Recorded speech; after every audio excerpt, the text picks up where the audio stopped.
Oke, shalom. Shalom semua, selamat sore. Ya, semua sehat ya. Oke, hari ini kita mau sharing-sharing. Teman-teman enggak usah tegang. Wah, shalom Tante. Thank you ya Tante. Bisa nemenin di sini. Wah, mesti belajar banyak dari Tante ini ya. Teman-teman yang terkasih, kalau kita lihat dari judul yang disampaikan oleh panitia, itu di situ kita pasti kurang lebih sudah pernah baca buku itu atau mungkin beberapa udah pernah baca summary-nya gitu ya. Tapi ada satu paradigma yang menarik di situ, digambarkan seakan-akan bahwa pria dan wanita itu berasal dari dua planet yang berbeda. Saya ingat waktu pertama kali kami berdua sebelum menikah itu ikut pembekalan pasutri, dan jelang mau menikah itu ada pelajaran agama waktu itu di Mojopahit itu ya. Terus waktu itu pematerinya itu nanyain kita satu persatu, dan pertanyaannya itu waktu itu menggelitik, dan semakin kemari semakin saya pahami arti pertanyaan itu. Tanyanya begini, kamu siap enggak menikah dengan alien di sampingmu? Jadi nyebutnya orang di samping saya itu alien gitu ya. Saya waktu itu jawab ya dengan tersenyum gitu ya. Saya pacaran udah 11 tahun, masuk ya masih sama alien gitu. Kayak rasanya udah kenal lahir batin jiwa raga gitu kan. Nah terus seiring berjalannya waktu, kita semakin belajar, oh ternyata arti kata alien itu mendeskripsikan atau menggambarkan bahwa pria dan wanita itu tidak sama. Pria dan wanita itu ada perbedaan. Dan Tuhan memang menciptakan kita untuk saling melengkapi, bukan untuk saling menjatuhkan atau bahkan saling nyari salah-salahnya terus gitu ya. Dan kalau mau ditanya sekarang dengan perkawinan kami yang baru berusia 15 tahun, itu ya ditambah pacaran 11 tahun, berarti sudah kenal 26 tahun, sudah lebih dari separuh umur hidup kami, itu tetap masih ada hal yang kami tidak paham. Tidak pahamnya itu kalau pada saat awareness kami masing-masing itu stabil atau tinggi gitu, kita bisa sangat memahami kenapa kok ketidaksamaan itu ada gitu. Tapi yang terjadi pada saat awareness itu rendah, sedang lagi banyak persoalan, sedang lagi banyak tantangan, sedang repot gitu, itu yang membuat terkadang loh kok gini ya, seakan-akan lupa gitu. Jadi kalau hari ini kita sifatnya remind lagi, kalau yang teman-teman atau bro and sis di sini sudah, oh iya ya itu aku alami ya, itu kita bisa sama-sama reflect. Yang belum dialami bisa belajar ke depannya harus kayak apa kalau itu terjadi. Dan kalau seandainya ada yang enggak sama, oh kalau aku kok enggak gitu ya enggak apa-apa, kita sama-sama di sini berbagi ya. Kita mau sama-sama lihat dulu, saya mau share screen, tolong nanti saya dikasih kode kalau apa yang saya share udah bisa dilihat dengan cukup jelas ya, boleh kasih jempol. Oke. Baik, yang pertama kalau kita lihat gambar ini, in the beginning of marriage gitu, waktu saya married itu di buku nikah kami, di buku nikah gereja itu tagline-nya adalah forever I do gitu kan. Kenapa kok memilih kata itu? Ya karena berangkatnya dari 1 Korintus 13 tentang kasih. Dan terutama di yang bagian ayat yang ke-7. Ayat yang ke-7 dikatakan bahwa ia menutupi segala sesuatu, percaya segala sesuatu, mengharapkan segala sesuatu, sabar menanggung segala sesuatu. Jadi pada saat kita menikah itu, kalau itu dipegang teguh semestinya itu beres gitu. Tapi sepanjang perjalanan itu kan jatuh bangun gitu ya. Kita menghadapi ada pergumulan, kadang ada percekcokan, ada enggak cocok gitu. Kalau pada saat kita pacaran, di awal-awal pacaran atau mungkin pacaran 1-2 tahun, mau pergi kencan nunggu 2 jam gitu, terus pada saat di mobil atau kita ketemu terus bilang sorry ya jadi nunggu gitu. Oh enggak apa-apa, nunggu 5 jam pun enggak apa-apa kok, dengan kamu waktu terasa 5 menit gitu. Itu kata-kata itu bisa keluar ya, karena kasihnya menutupi segala sesuatu. Atau misalnya kalau dulu zaman saya masih pacaran sama Kojo itu, Kalau misalnya di kos-kosan lagi bokek, nutrisari ndak punya juga sirup gitu, kalau dia datang terus nyuguhi air putih gitu ya, sorry ya cuma ada air putih, ndak apa-apa ya gitu ya, itu bisa bilang ndak apa-apa, air putih pokok sama kamu ini rasanya manis kayak teh loh, itu bisa keluar, kata-kata kayak gitu tuh bisa keluar ya. Nah pada saat menikah, sebelum menikah itu seakan-akan ibaratnya kalau barang di promo itu promo-promonya keluar dan promo-promonya bagus-bagus gitu ya. Tapi pada saat kita seiring dengan menikah balik ke harga normal semua. Jadi ngentutannya kelihatan, keteknya baunya juga terasa, megeno dikit-dikit ya kelihatan gitu. Which is itu pada saat pacaran itu tidak terlihat. Lebih-lebih di masa sekarang ini kita 24 jam sama-sama gitu ya. Mungkin sekarang sudah mulai banyak yang back to normal, kerja normal.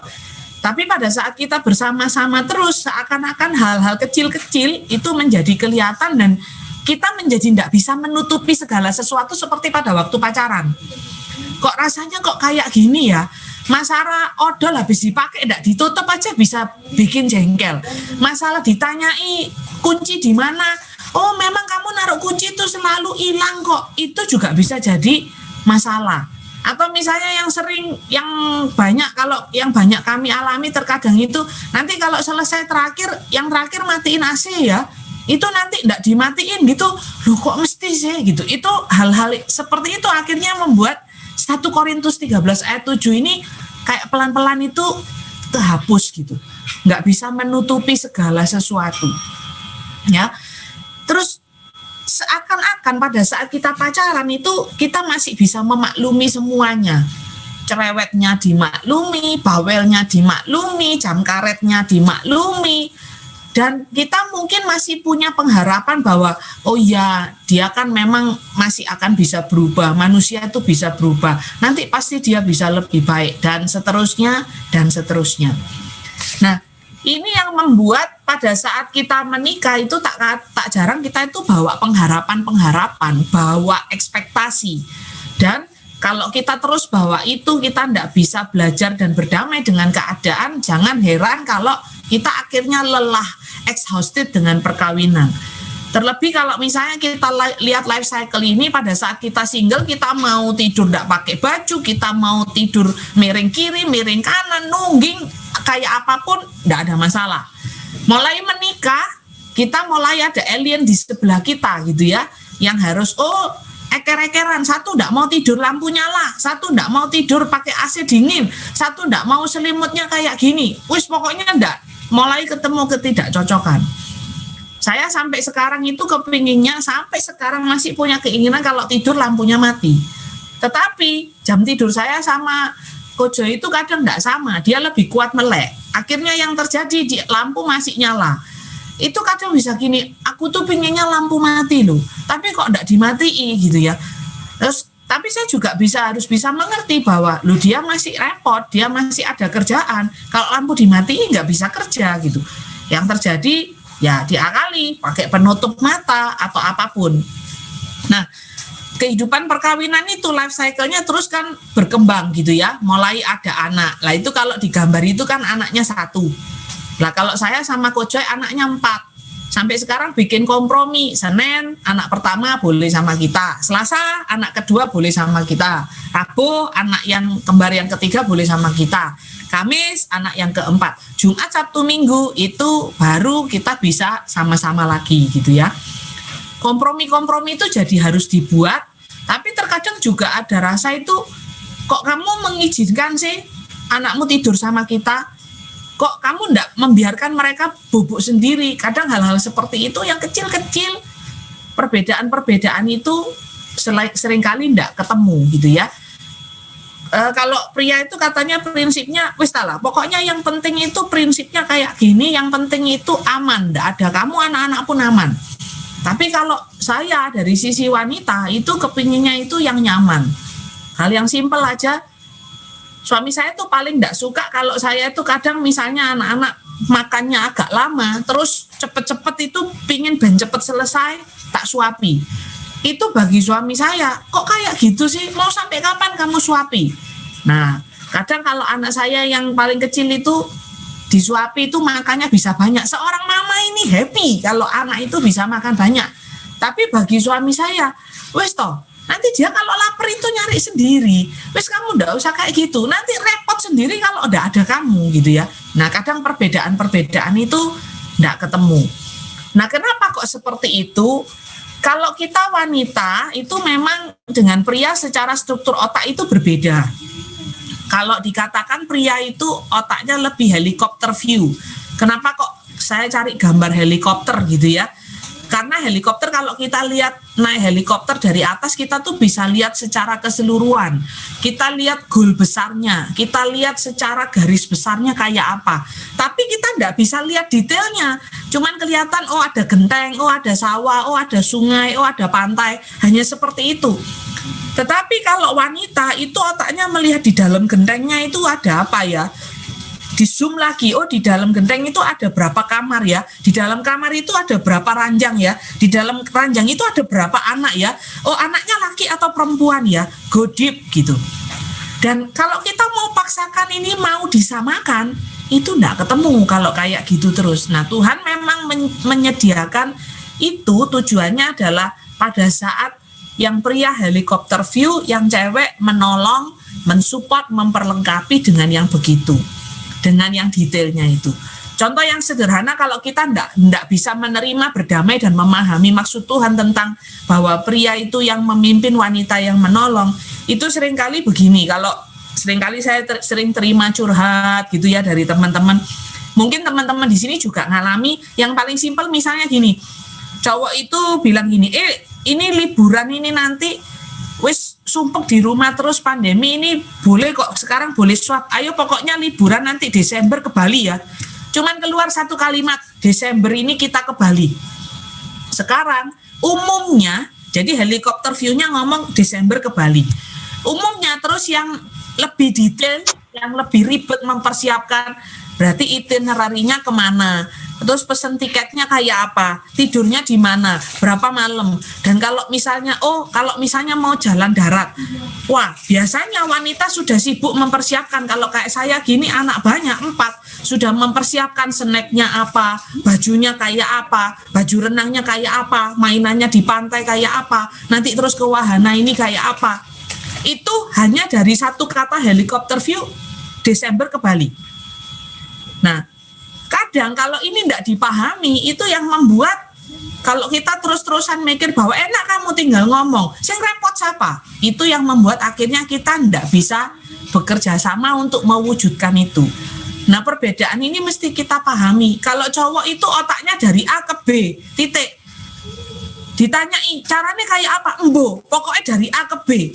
Nah, cewek ini yang bulet mikir sendiri. Kalau gini apa? Kalau enggak gini apa? Kalau gini, ruwet sendiri. Nah, ini seringkali enggak ketemu. Satu sama lain ini enggak ketemu. Nah, kalau bisa itu saling melengkapi, saling mengetahui perbedaan ini, dan kita bisa ngobrol lebih enak, gitu ya. Nah, kemudian struktur otak pria sama struktur otak wanita memang berbeda. Kalau dari beberapa buku yang saya baca memang menyebutkan bahwa otak pria itu secara umum memang didesain oleh Tuhan itu kayak ada laci-lacinya sendiri-sendiri. Jadi kalau sekarang lagi ngomong tentang pekerjaan, berarti yang lagi dibuka itu laci pekerjaan, laci lainnya nutup. Begitu terus kita jumping, mau berpindah ngomong tentang rencana liburan, maka pria akan ada punya otak bengong, akan diam sebentar. Gini. Oke, sekarang switch ya, ganti ngomong liburan. Tujuannya apa? Dia harus tutup dulu lacinya yang tentang tadi ngomong tentang pekerjaan, buka laci yang liburan. Kalau cewek enggak, lacinya banyak, semuanya nyambung. Ibaratnya kalau kita punya laci make up itu ya, enggak ada batasannya. Lipstick, alis, blush on, semuanya nyampur. Makanya kalau ngomong sama cewek, biasanya habis ngomong liburan bisa ganti ke jarum pentul, dari jarum pentul pindah ke mau makan apa, habis gitu mau pekerjaan apa, habis gitu anak sekolahnya bagaimana, itu bisa ruwet, enggak karu-karuan. Saya kadang ngobrol sama Coach Joy, habis ngomong A nanti pindah ke B, Coach Joy bilang gini, sik sebentar, ini hubungannya sama yang tadi apa? Loh enggak ada hubungannya, ini udah ganti. Terus dia bilang, halo, tolong kasih tahu kalau ganti haluan. Munting utekku ini, nggak ngerti kamu ngomong apa. Itu masih sering terjadi. Cewek sering kali bisa jumping. Makanya kalau kita sama-sama cewek berkumpul di mall atau di mana kita ketemu gitu ya, itu yang diomongkan itu kayak ndak habis gitu. Tapi kalau cowok selesai ngomong ini, selesai, to the point, selesai ya. Nah, struktur otak berikutnya yang berbeda itu kalau kita lihat di dahinya yang gambarnya cowok yang biru, itu yang lebih depan itu yang ego ya. Itulah kenapa kebutuhan pria adalah ingin untuk dihargai, ingin untuk dihormati, ingin untuk diterima, ingin untuk di-encourage. Sangat nggak bisa kalau merasa diremehkan, dilirik kayak nggak bisa apa-apa. Itu nggak bisa karena jenongnya itu di depan ego duluan. Dan itu tertangkap secara visual, tertangkap secara tertangkap secara bahasa tubuh kita. Keliru dikit dia langsung bisa menangkap. Dan pada saat itu mengulik sedikit tombol egonya, dia akan melakukan tombol agresi. Itulah kenapa kalau cowok cuman keblayer motor gitu ya di samping ngomong gitu, itu bisa diblayer balik, bisa kebut-kebutan. Kalau kita cewek, egonya yang di belakang. Kita tanya gini loh, kamu buat apa toh wong cuma diblayer aja kok isa murup gitu ya. Karena apa? Memang strukturnya berbeda. Dan ini kita mesti pahami. Cara kita mengingatkan juga kita mesti juga pahami. Nah, nanti kita akan detail ngomong satu persatu ya. Oke. Setelah beberapa tahun menikah, ini yang membuat akhirnya kita semakin terpuruk pada kekecewaan gitu ya. Karena Einstein mengatakan begini, kalau ini dari ilmuwan ya, bilangnya gini, pada saat wanita itu menikah, pada saat pria itu menikahi seorang wanita, pria itu berharap bahwa wanita itu tidak berubah.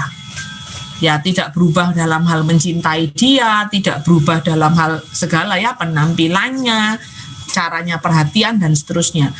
Wanita kalau mencintai pria, dia berharapnya prianya berubah. Prianya berubah selalu menjadikan dia the one and only, prianya perhatian, prianya mungkin lebih romantis dari yang sekarang, prianya yang dulunya mungkin tidak benar pingin yang lebih benar, prianya yang mungkin dulunya ngerokok kalau bisa habis gini tidak ngerokok lagi, hanya karena menikah dengan saya bidadari tercantik di dunia maka dia harus berubah. Tetapi yang akhirnya terjadi, dua-duanya punya harapan yang itu dua-dua harapannya tidak terwujud. Wanita biasanya kepingin prianya berubah, prianya kepingin wanitanya nggak pernah berubah, padahal itu nggak pernah tercapai gitu ya. Di situ ada juga satu statement yang menarik. Statementnya ini pendek, tapi kalau dicamkan maknanya dalam. Seorang wanita tidak bisa mengubah pria hanya karena wanita ini mencintai pria itu. Seorang wanita tidak bisa mengubah pria karena wanita ini mencintai mencintai pria itu. Pria bisa merubah dirinya sendiri karena pria itu mencintai wanitanya. Jadi seringkali wanita itu gini, aku tuh sayang loh sama kamu, aku pingin kamu tuh berubah, aku kepingin kamu tuh sehat karena aku tuh sayang sama kamu. Lah padahal seorang pria dia akan berubah dengan sendirinya kalau dia tahu bahwa dia melakukan itu karena dia mencintai wanita. Ini statement perlu dicerna pelan-pelan supaya kita wanita ndak bingung mau merubah pasangan, dan pria kalau betul-betul dia mengasihi kita pasti dia akan berubah dengan sendirinya. Terlebih kalau dia sudah semakin relasinya intim dengan Tuhan, dia tahu bahwa di dalam diri kita itu ada Kristus sendiri, kita adalah sakramen bagi dia, maka pasti dia melakukan itu bukan karena untuk kita, tapi untuk Tuhan. Wah, kalau sudah kayak gitu asik banget gitu ya. Nah, ini ada riset terkait dengan kebutuhan primary love dari pria dan wanita, dan dari sini itu berbeda. Sebelum kita masuk lebih jauh, yang pertama wanita itu sangat butuh, ini bukan urutan ya, tapi ini kombinasi. Jadi bukan yang pertama diperhatikan, kedua dimengerti, enggak. Itu adalah kebutuhan wanita. Yang pertama dia butuh diperhatikan. Cewek itu biasanya lebih mampu menahan sakit. Jadi beberapa teman saya yang dokter, beberapa teman saya yang juga bisa pengobatan gitu ya. Mereka selalu bilang gini, kalau cowok itu datang ke sini, wes sakit titik bengok-bengok gitu ya. Tapi kalau cewek itu lebih kuat, katanya begitu.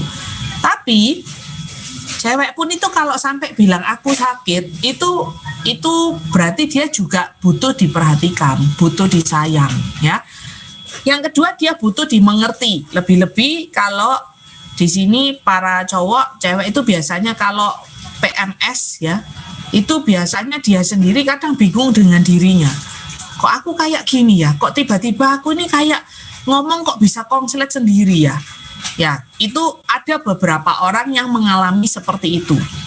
Kemudian wanita itu basic needs-nya itu adalah ingin dihargai. Dihargai dalam hal apa?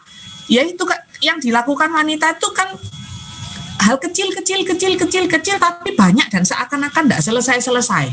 Kayak di masa pandemi ini misalnya yang mungkin anaknya masih kecil-kecil, ngurusi anak mulai dari anak itu bangun, makannya apa, bajunya apa, mandinya kayak apa, nanti sekolahnya kayak apa, PR-nya kayak apa, kalau ujian kayak apa, nanti tidurnya gimana, makan malamnya tidak selesai seakan-akan. Dan misalnya baru sempat masakannya terus aduh cuman kurang asin dikit aja, ngeritiknya itu kayak seakan-akan tidak bisa masak sama sekali gitu. Nah itu bagi seorang wanita, dia sangat butuh untuk dihargai, dia butuh untuk yang sudah dilakukan ini sudah oke gitu ya. Saya mau sharing sedikit waktu hal yang dilakukan suami saya yang biasa dilakukan. Misalnya gini, kalau misalnya anak-anak itu komplain gitu ya, hari ini kok tempenya gosong dikit gitu misalnya ya, suami saya biasanya bilang sudah dimakan aja, coba nanti kalau kamu yang goreng bisa apa enggak. Nah itu bagi saya merasa dihargai gitu untuk hal yang seperti itu. Bukannya malah terus, iya memang mamamu ya wis gitu, lek wis repot kabeh gosong, lek isa sampai dapurnya dikobong. Wah itu kalau sampai muncul perkataan kayak gitu, itu bukannya merasa direspek, tapi yang ada adalah merasa kayak semakin tidak dihargai. Kemudian wanita itu primary love needs-nya adalah devotion.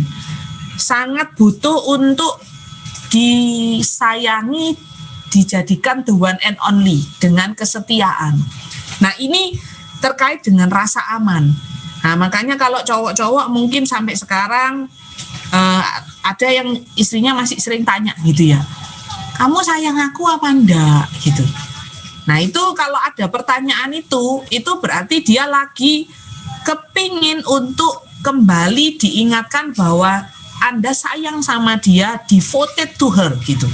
Kalau ditanyain kayak gitu tipsnya gampang, wis dielus-elus sebentar dan bilang sayang, aku sayang sama kamu. Apalagi kalau terus dibilang aku itu menyayangi kamu sampai kapanpun karena Yesus sudah menyayangi aku lebih dulu. Wis itu seharian, wis bapak-bapak ini, para bro ini minta masak apa dimasak masih ada enggak isa gitu ya. Tapi kalau seandainya terus dia tanya, kamu sayang aku apa enggak? Terus jawabannya gini, kok tanya terus sih? Ya pastilah, lek enggak sayang lah apa aku sampai sekarang masih di sini. Nah kalau muncul jawaban kayak gitu, wanita ini kebutuhan rasa amannya tidak terjawab. Berikutnya apa? Validation, itu juga primary love needs-nya dari wanita. Wanita itu kalau katanya suami saya kayak dalang, tanya-tanya dewek, dijawab-jawab dewek. Ya, dalang itu kan gitu, tanya-tanya dewek, dijawab-jawab dewek. Dia sudah punya jawabannya, dia udah punya alternatifnya, dia udah punya solusinya. Terkadang dia hanya butuh divalidasi.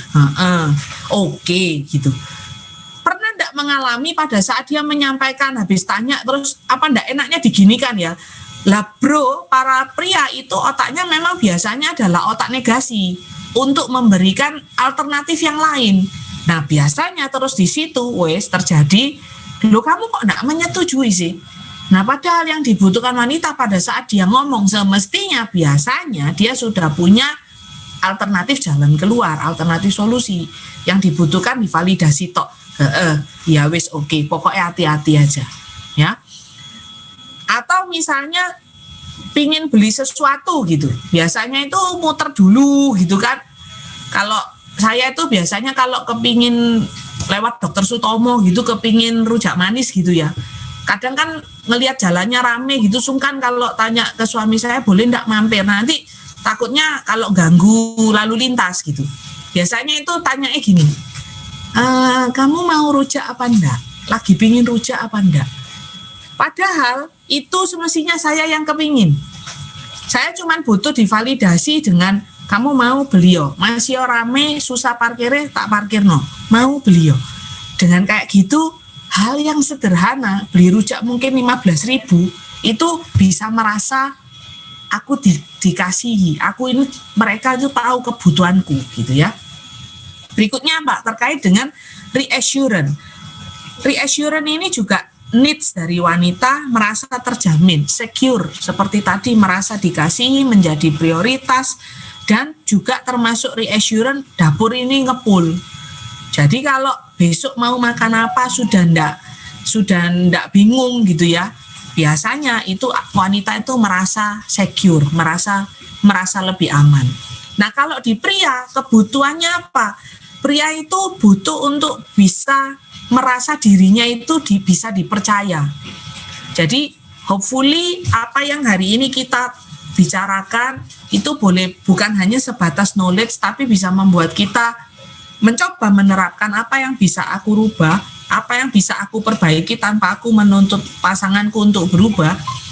Kita mencoba memahami bahwa pria itu butuh diterima bahwa dia adalah orang yang bisa dipercaya. Yang sederhana aja misalnya begini, kalau misalnya kita nanyakan kamu lagi di mana, wis mungkin dalam satu kali dia pergi gitu, kita mungkin tanya satu kali aja sambil bilang oh ya udah hati-hati, nanti kalau udah mau pulang kabari. Kalaupun seandainya pulangnya agak molor dan dia ndak ngabari, wis ndak usah bingung meneror. Loh kamu di mana? Ayo coba sih sama siapa? Coba foto kamu sekarang di mana? Ayo buka video callmu, Sherlock sekarang. Loh ada loh yang kayak gitu. Saya percaya di sini ndak ada ya. Tapi kalau kita lakukan itu, kadang pria tuh merasa resek banget. Dan akhirnya yang terjadi apa? Misalnya handphonenya dimatiin. Nah, kalau sudah kayak gitu, wanita tadi yang kebutuhannya adalah devotion, kebutuhannya adalah reassurance, akhirnya gini, mikir jelek. Terus dia kemana ya? Kok tiba-tiba dimatiin ya? Kok tiba-tiba nggak bisa dihubungi ya? Padahal tadi kita yang melakukan kesalahan. Karena bagi pria kita nggak mempercayai dia. Kemudian needs-nya lagi apa? Dia ingin untuk diterima dalam keadaan apapun.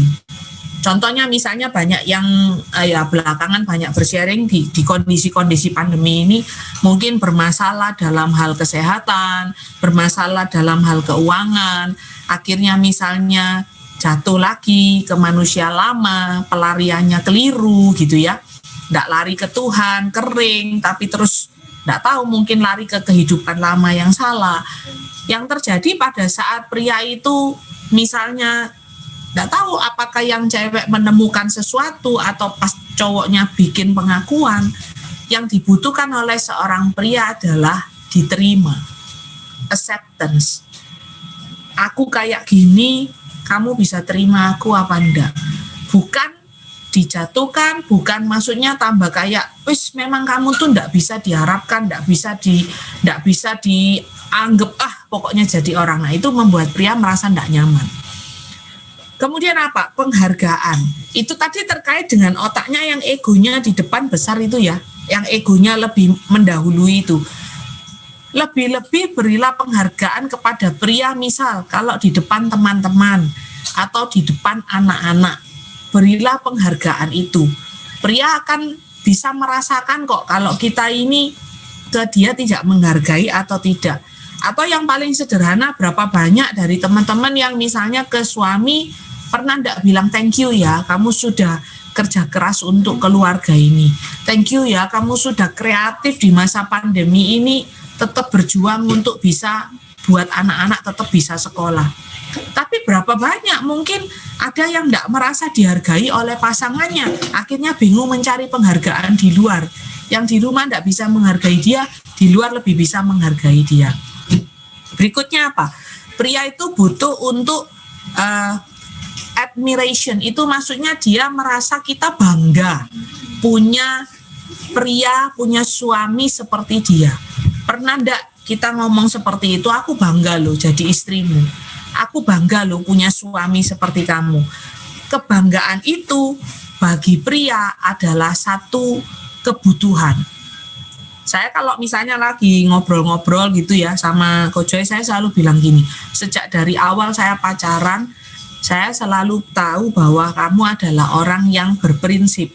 Dan itu saya suka, orang yang punya visi, orang yang punya komitmen. Dan itu yang saya betul-betul lihat dari kamu. Wes aku bersyukur, seandainya mungkin dulu aku enggak sama kamu, enggak tahu lagi. Itu seringkali grateful itu diungkapkan sebagai bentuk kebanggaan kita, dan itu betul-betul dari hati.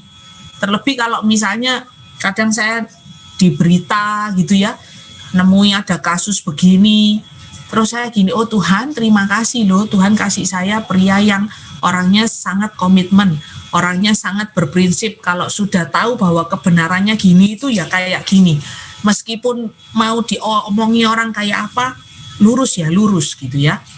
Dan apa yang dia katakan pada saat dulu sejak dari pacaran itu, kalau saya tanya siapa sih tokoh idolamu gitu ya, papa saya itu nyuruh saya tanya ke dia, kamu tanya ke pacarmu tokoh idolanya siapa, karena biasanya tokoh idola itu seperti itulah, dia akan mengejar dirinya untuk menjadi. Nah terus waktu itu saya tanya, kamu tokoh idolanya siapa sih? Tak pikir dulu tokoh idolanya itu artis-artis Hongkong itu ya, karena bajunya itu yang baju artis-artis Hongkong gitu. Nyata dia bilang, idolaku adalah Tuhan Yesus.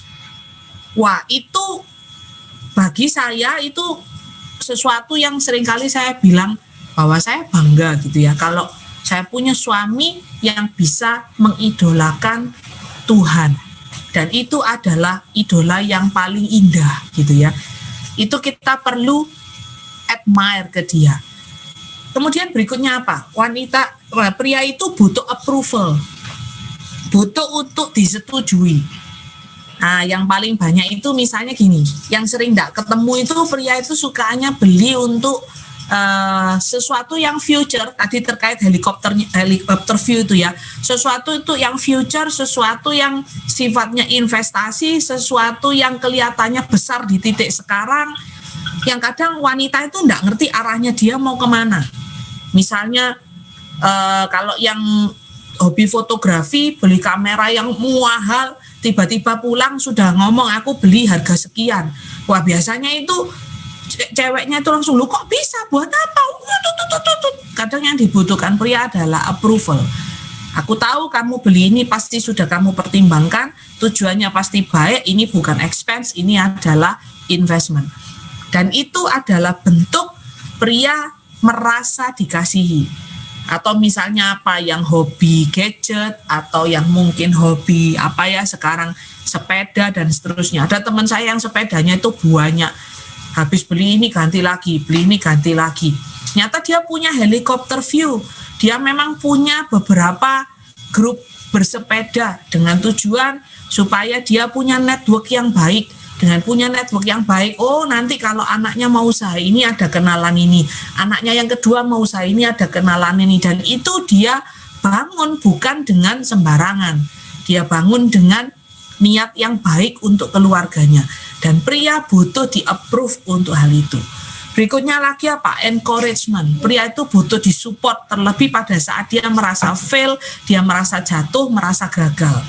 Nah kalau kita paham hal ini, kita paham perbedaan ini, dan kita berusaha untuk mengisi kekosongan itu, maka kita tidak akan melakukan sesuatu yang cranky gitu ya. Karena apa? Pria dan wanita pada saat stres itu sikapnya akan berbeda. Kalau pria semakin dia stres, umumnya dia akan semakin diem. Umumnya dia akan semakin tenggelam dalam dibahasakan tenggelam dalam guanya sendiri. Dia kan hibernate seperti beruang kutub.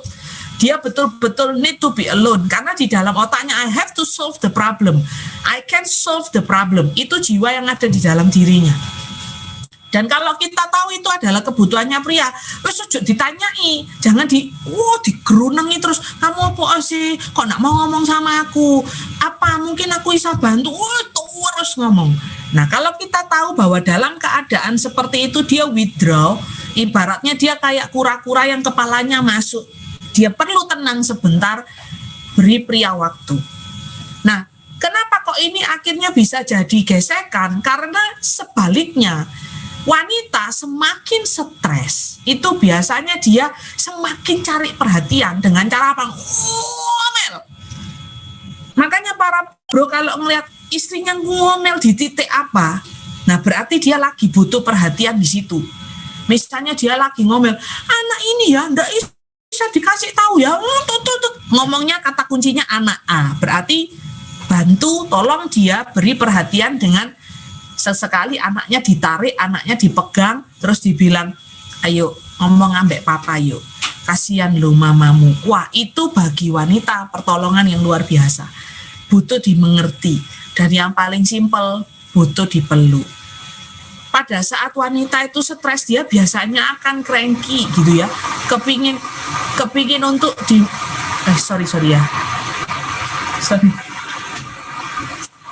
kepingin untuk dimengerti, kepingin untuk dipahami, kepingin dikasih pelukan. Wah, dipeluk dari belakang gitu aja udah nyaman banget gitu. Itu kalau kita bisa memahami, oh lakinya butuh sendiri, wanitanya juga butuh untuk menyampaikan, maka kita mesti tahu timing kapan pasangan kita, suami kita mulai keluar dari guanya. Ibaratnya kura-kura itu mulai keluar kepalanya, dari situ kita mulai ngomong.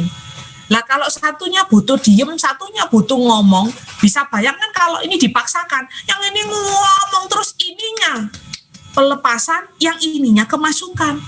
Dan sebaliknya kalau ini diem tapi tidak mau mengerti apa yang disampaikan dalam kekrengkiannya pada saat stres si wanita ini, maka akhirnya wanita merasa kamu diem tok, ndak bantu ya aku. Nah, ini yang terjadi. How to communicate? Wanita kalau berkomunikasi itu mencari koneksi, senangnya itu maintain terus gitu ya, dan juga relationship-nya itu dijaga. Dengan cara apa? Oh, kadang antar wanita bisa ngomong, aku kangen loh sama kamu, kapan ya bisa ketemuan ya, terus bisa kirim emoticon miss you gitu, sesama wanita loh. Itu yang terjadi. Tapi bayangkan kalau itu sesama pria. Ayo, cowok sama cowok ngomong I miss you bro, terus ngirim hati besar plum gitu. Wah, pasti terasa aneh gitu ya. Karena apa? Pria pada saat berkomunikasi satu sama lain itu dia kayak mau nunjukkan statusnya. Dan biasanya pria itu pada saat berkomunikasi dia akan menunjukkan statusnya itu ingin superior. Lebih menunjukkan competitiveness gitu. Dan dia akan berbicara, akan lebih banyak berbicara. Kita bisa perhatikan cowok akan lebih banyak berbicara. Kalau kita ajak omong, dia seakan-akan bisa berbicara lebih banyak. While dia merasa bahwa he looks good, he looks more menguasai dibanding kita, dibanding perempuan. He looks more stronger, he looks more competitive, he looks more independent. Pokoknya dia akan lebih banyak berbicara pada saat dia merasa lebih jago dan lebih superior. Nah, para ibu-ibu bisa mencoba memahami ini. Habis gini kalau cowoknya mulai berbicara dengan berapi-api, aku tadi habis ketemu orang, terus kayak gini. Itu jangan gini, halah, jangan digitukan. Itu berarti dia lagi communicate, lagi menaikkan statusnya. Dengan kayak gitu yang bisa kita lakukan, kita support dengan bilang, oh iya memang kamu tuh jago, kamu luar biasa, teman-temanmu pasti ngerti kamu. Itu kita support dia. Saya enggak ngajari untuk bombong, terus habis gitu kayak kalau cuma anak kecil diangkat-angkat, bukan begitu, tapi start from your heart, bahwa you really admire your husband. Ini perlu dilakukan. Tapi kalau misalnya cewek ini ngomong terus habis gitu ceweknya bercerita aku tadi begini-begini, kita bisa cek respon pasangan kita. Kalau pasangan kita enggak minat, diem, sometimes it means bahwa aku enggak connect sama yang kamu omongkan. Aku enggak bisa ngomong lebih jago dari kamu untuk hal itu. Kalau sudah kayak gitu, teman-teman boleh cool down sebentar, kita lihat body language-nya ya sudah, berarti kita jangan banyak omong dulu. Tunggu sampai dia mencari tahu apa yang tadi kita omongkan, dia bisa seeking status dari hal yang mana. Contoh yang sederhana, misalnya kalau kita lagi mengulik sesuatu, tahu enggak hari ini ada berita tentang apa gitu ya. Biasanya cowok itu akan jarang mengakui, hah? Mosok, enggak tahu ya aku, enggak gitu. Kalau cewek bisa kayak gitu, tapi kalau cowok kan gini, nya itu bisa jadi dia enggak ngerti, tapi jangan heran habis gitu dia akan googling yang diomongkan tadi tentang apa ya, dia akan baca, and then pada saat kita bicara lagi dia akan merasa knowing better than us. Nah kalau sudah kayak gitu jangan gini, alah aku tadi ya lihat kamu baru lihat Google loh, aslinya kamu ya nggak ngerti toh cinta omong no, kamu memang ketinggalan berita terus. Jangan seperti itu, karena how to communicate pria berbeda dengan wanita. Terus berikutnya lagi, communication style-nya juga berbeda. Kalau cewek itu dia bisa mengekspresikan emosinya, bisa kelihatan dia sangat ekspresif, bisa enak men-sharingkan apa yang dia rasakan, bahkan kalau ketemu yang story-nya sama, apa yang dialami sama, really related, kayak udah kenal sekian puluh tahun gitu ya, dan can be listen empathically. Saya ingat waktu saya ketemu dengan satu orang teman baru gitu ya, terus habis gitu 2 kali ngobrol, really get close karena ada beberapa kesamaan. Terus di pertemuan yang ketiga ketemu dengan teman yang lain lagi. Teman saya tuh tanya gini, loh kamu ini kenal sama dia berapa lama? Udah sahabatan lama kah? Udah sahabatan dari kapan? Dan terus kita bisa berdua ngakak dan bilang, enggak, kita baru ketemu 2 kali. Loh tapi kok kayak sudah kenal lama ya? Itu karena apa? Ada story yang related. Dan pada saat wanita itu story-nya related, punya masa lalu yang sama, punya kemiripan, apalagi terus kalau ternyata diurut-urut masih saudara, ngomong enggak ada habisnya. Tapi kalau pria itu berbeda, kaitannya dengan yang tadi, ngomong kadang seperlunya ke arah pokoknya dia bisa kontrol conversation itu, dan biasanya dia akan sampaikan joking-joking yang tapi tetap di balik joke-nya itu kompetitif. Akan sulit bagi seorang pria untuk mengakui bahwa oh iya aku lagi begini, aku lagi begini. Nggak bisa ala style wanita. Biasanya pria kalau ketemu, apa kabar bro? Maksudnya itu masih apa ya, ngangkat-ngangkatan lah, saling ngangkat mana yang lebih oke sambil baca situasi nih. Aku sama dia bisa lebih menang di titik yang mana nih. That's because of the competitiveness yang terjadi dalam otaknya pria. Kalau wanita, yang diure adalah yang terkadang adalah yang mendayu-dayunya itu. Dan itu memang berbeda gitu. Makanya ada beberapa teman saya yang kadang itu cowoknya gini. Ada ya cowoknya yang gini, kamu ya lek waya komsel, awas kamu lek cerita macam-macam. Lu itu diancam lu. Ada yang kayak gitu. Wis ndak usah cerita macam-macam.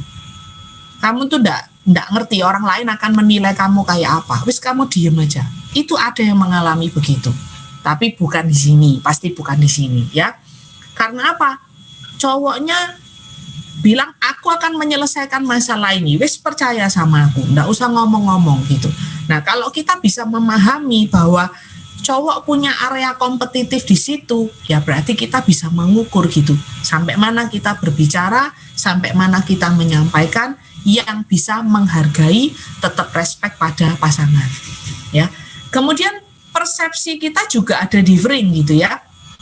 Kalau tadi cewek itu setiap kali ketemu dengan orang, atau misalnya kalau ngobrol dengan cowoknya, kayak tadi dia butuh divalidasi. Setiap kali ngomong tentang sesuatu dia butuh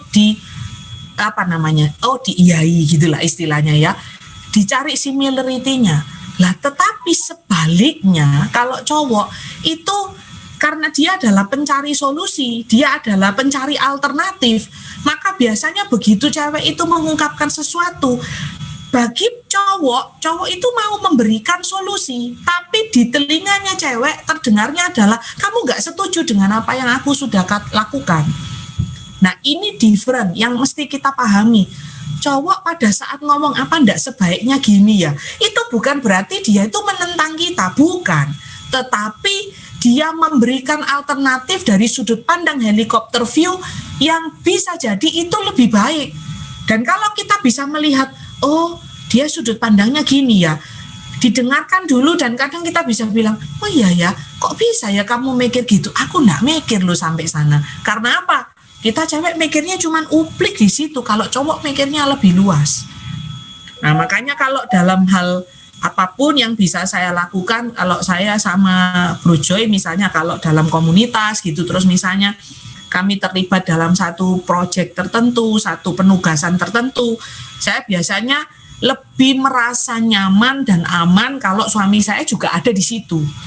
Sehingga apa? Setiap kali saya mau melakukan apa, saya discuss sama dia. Kok kalau ngomong kayak gini, arahnya meme seperti ini, itu menurut sudut pandang secara besarnya itu arahnya bener apa enggak? Karena apa? Saya tahu kalau dia ngasih saya masukan, saya safe. Dia enggak mungkin menjatuhkan saya. Bahkan dia selalu menjaga saya. Itu yang ada di pikiran saya. Sehingga setiap kali dia ngomong, enggak, kayaknya jangan ambil langkah ini, karena begini. Saya cuma gini tok, hah, kok bisa ya dia mikir kayak gitu? Terus baru saya bilang, kalau tadi Mimi maunya melakukan ini, karena tak pikir begini. Enggak, kalau kamu kayak gitu, orang lain akan bisa punya persepsi yang berbeda. Nah, dengan kayak gitu saya merasa safe. Karena saya tahu dia betul-betul bisa melihat dari sudut pandang yang jauh lebih lebar, jauh lebih besar, dan tujuannya saya tahu dia tidak mungkin mau menjatuhkan saya. Ini harus kita pegang. Kalau kita back di awal tadi 1 Korintus 13 ayat 7 bahwa kasih itu menutupi segala sesuatu, percaya segala sesuatu. Maka kita percaya bahwa pasangan kita itu juga tidak mungkin mau menjatuhkan kita, tapi dia melindungi kita, menjaga kita. Berikutnya apa? Terkait dengan solusi tadi itu. Nah, ini yang mungkin perlu kita juga waspada ya. Cowok itu dengan otak tadi ya, otak dia itu pencari solusi, dia yang aktif untuk mencari jalan keluar. Seringkali itu cowok itu seakan-akan menegasi apa yang kita lakukan, padahal dia menawarkan solusi-solusi penyelesaian.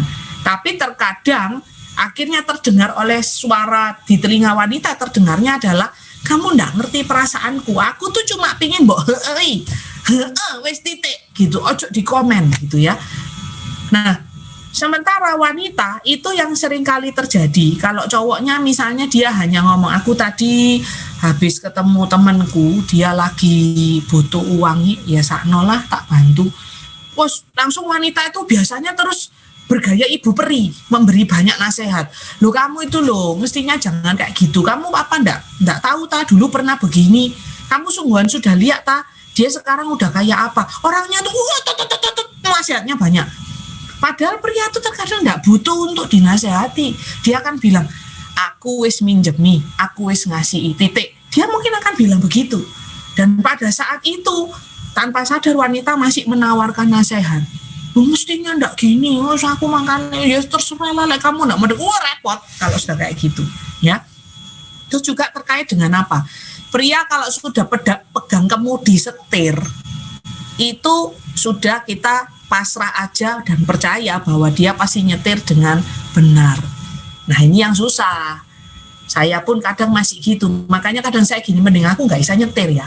Soalnya kalau saya bisa nyetir, standar deket saya, mepet saya sama suami itu nggak sama.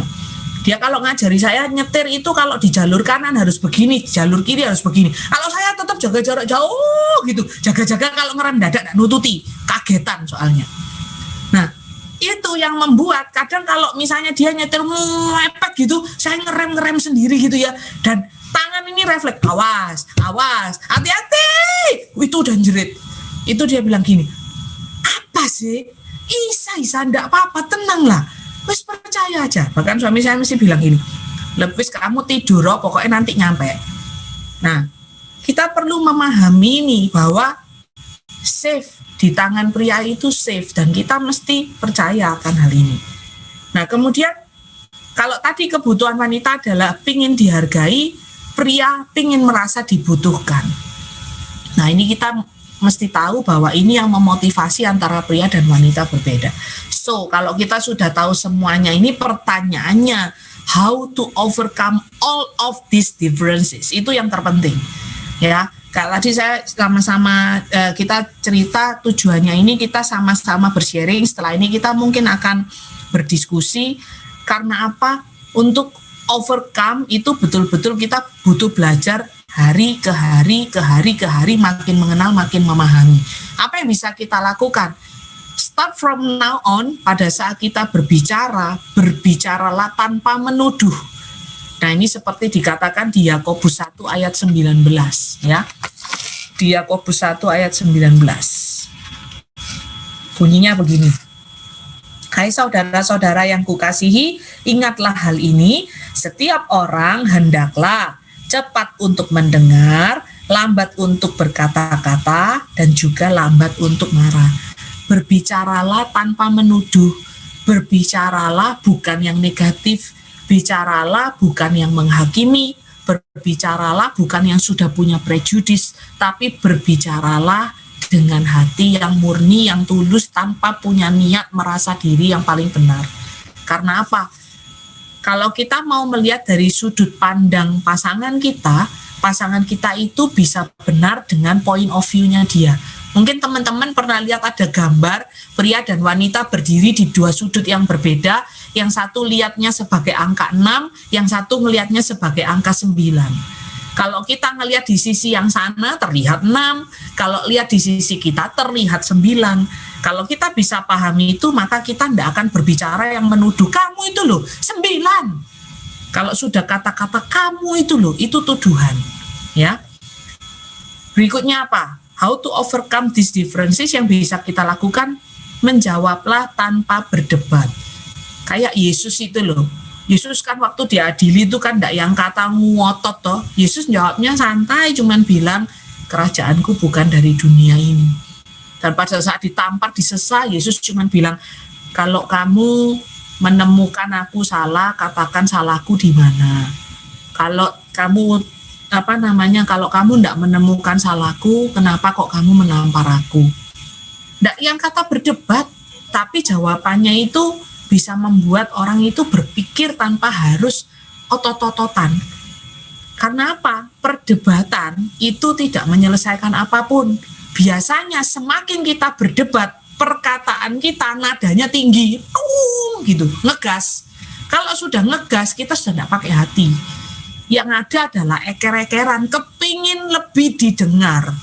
Dan itu yang membuat semakin kita tidak bisa memahami dari sisi pasangan kita. Yang ketiga apa? Seperti tadi saya mungkin sudah sharingkan, trust aja, percaya tanpa keraguan. Dan itu enak kok, kalau sudah kayak gitu tuh enak. Saya cuma bilang, wis pokoknya kalau ada koko itu, aku tenang melangkah. Aku mau melakukan ini, pokoknya nasihatnya koko apa, pasti aku percaya itu adalah imamku.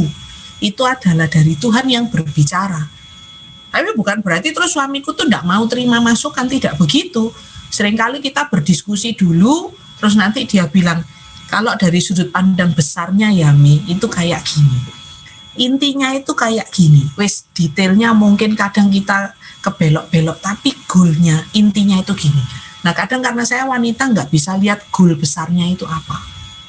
Kemudian yang keempat, lakukan dengan kasih. Dan ini yang membungkus semuanya. Lakukan semuanya dengan kasih karena kita percaya bahwa Tuhan sudah berikan kita pasangan. Dia itu sakramen, tanda kehadiran Tuhan sendiri. Tuhan hadir melalui dia dan kita akan bisa mengasihi dia dengan kasih Tuhan.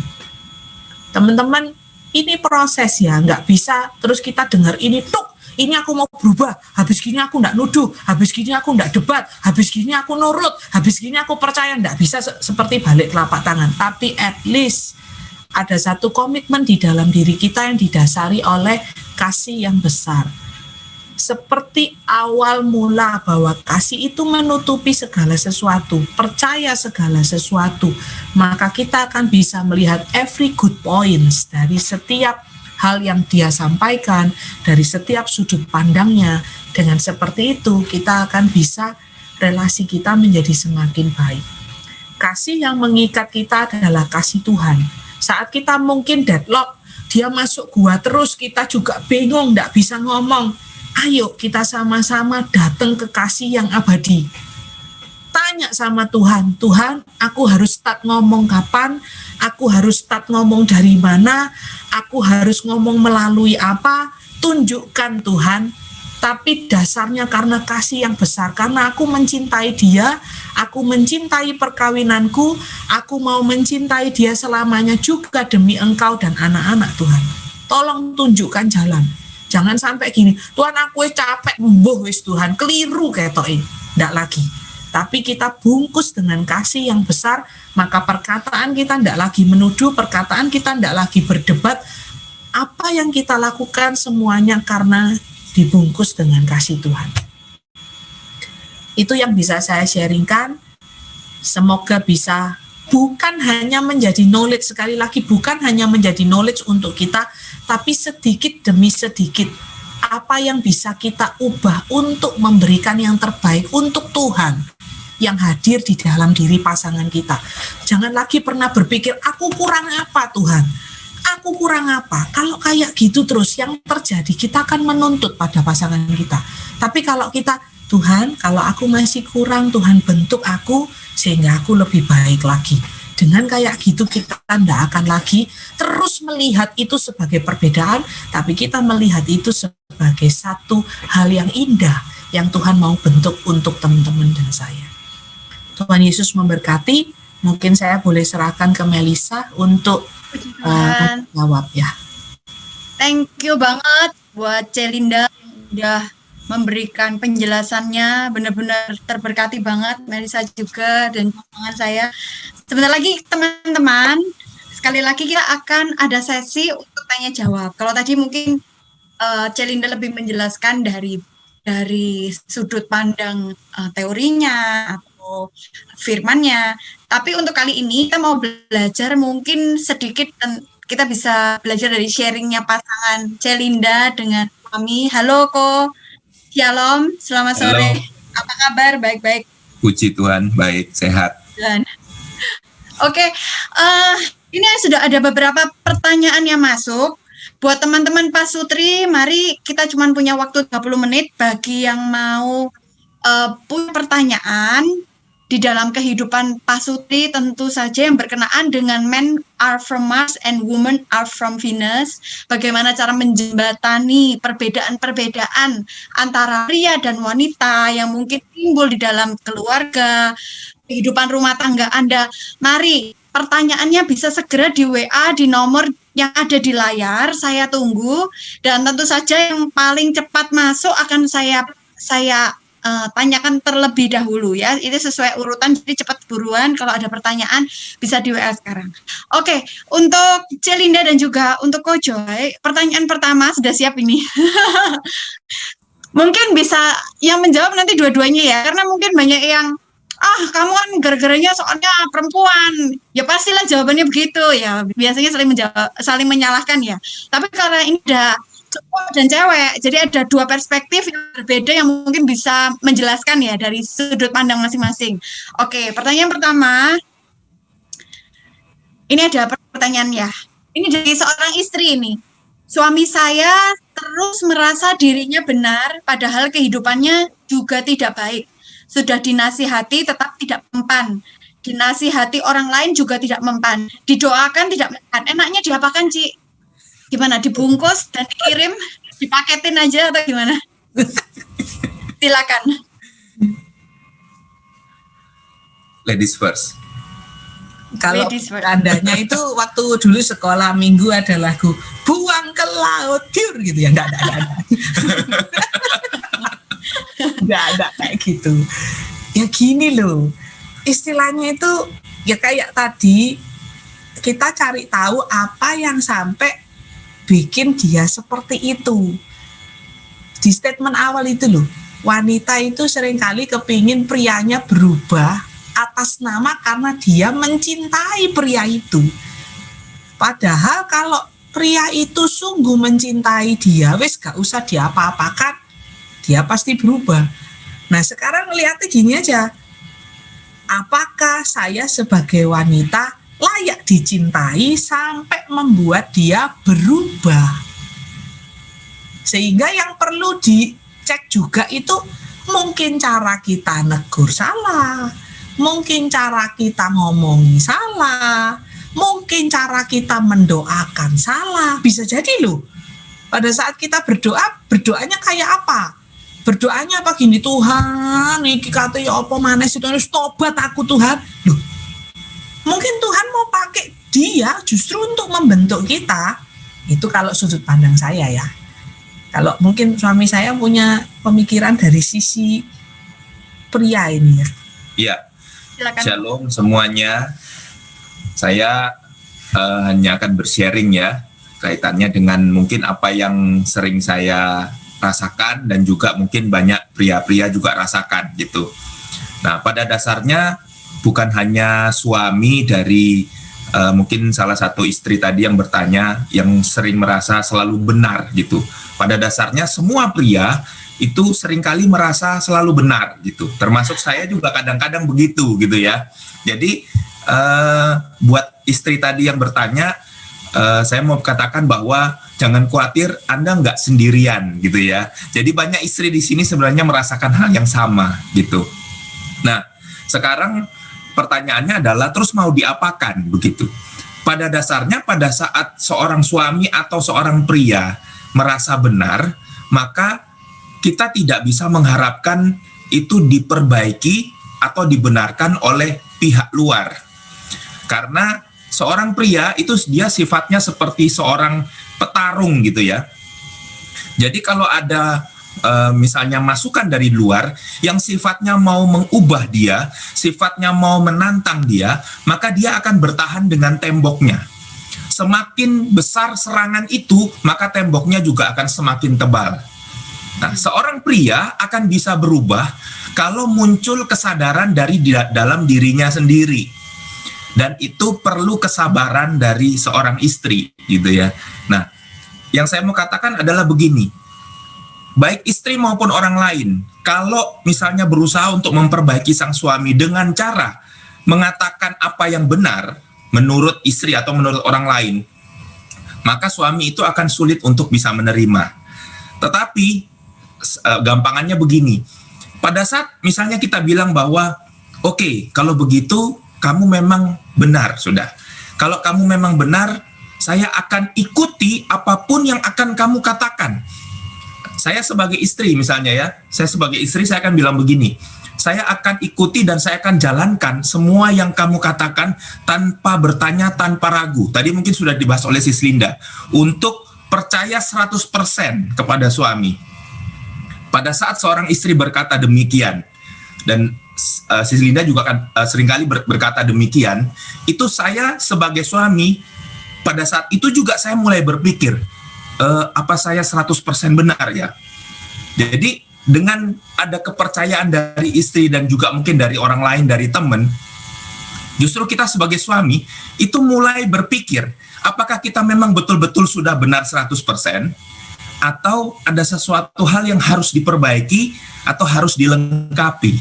Nah, pada saat itu biasanya pria mulai sadar gitu bahwa iya, nggak juga sih, nggak 100% benar juga sih. Saya juga harus perlu bertanya kepada orang lain apa yang harus saya perbaiki, apa yang harus saya rubah, supaya apa? Supaya istri saya, supaya keluarga saya tidak menjadi korban atas kesalahan dari keputusan yang saya ambil. Nah, seorang pria pada saat dia didukung, pada saat dia dipercaya, justru pada saat itu dia akan berpikir, Tetapi pada saat dia ditentang, pada saat dia disalahkan, dia akan semakin yakin bahwa dia yang paling benar. Nah, mungkin itu sudut pandang pria. Karena pria dilahirkan dengan karakter petarung gitu ya. Istilahnya ada yang jual, dia beli. Ada yang tantang, dia akan, ada yang galak, dia akan lebih galak lagi. Ceritanya begitu. Tetapi kalau kita berikan sikap yang benar, sikap yang sesuai dengan apa yang Tuhan mau, saya percaya pria pun juga akan tergerak melalui Roh Kudus tentu saja, melalui hikmat yang dia dapat, dia akan mulai berpikir. Dan pada saat pria itu mulai berpikir, saya percaya itu yang akan membawa dia ke jalan yang benar. Mungkin itu dari saya. Luar biasa. Thank Puji you. Tuhan. Ya, ternyata gitu ya. Jadi suami dan istri punya fungsinya masing-masing dan menjalankan fungsinya masing-masing ya, berarti ya. Betul. Puji Tuhan. Oke, untuk pertanyaan kedua. Kalau lagi sama-sama marah, nggak ada yang mau minta maaf, sebaiknya bagaimana? Siapa yang harus minta maaf duluan? Gimana? Jadi kalau lagi sama-sama marah nih, terus sama-sama egonya sama tinggi, nggak ada yang mau minta maaf, sebaiknya bagaimana penyelesaiannya? Siapa yang harus minta maaf duluan? Oke.